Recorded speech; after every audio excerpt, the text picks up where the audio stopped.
Tunay na iglesyang itinatag ng ating Panginoong Jesucristo, walang iba kundi ang iglesia na katawan ng ating Panginoong Jesucristo. Napakarami pong mga iglesia na nakatayo ngayon. Pero alin ang Sila lang tunay ang maliligtas? Naku, hindi na makakaulit sa akin yung mga iglesia na yun. Ang yayabang, paano sila lang ang maliligtas? Una, tinatao-tao lang nila ang Panginoong Hesus. Paano kaya nila nahahalap yung mga talata yun sa Biblia? At paano nila nagagamit para sabihin na sila lang ang maliligtas?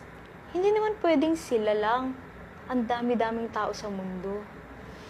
Hindi. Hindi na ako sasama sa iglesia na yan.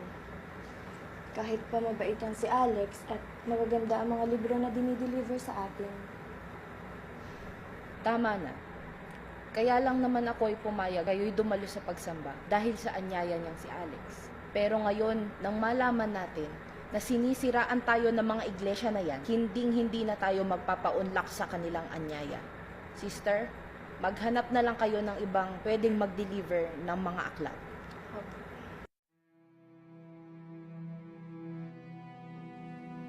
Napakarami pong mga iglesia na nakatayo ngayon.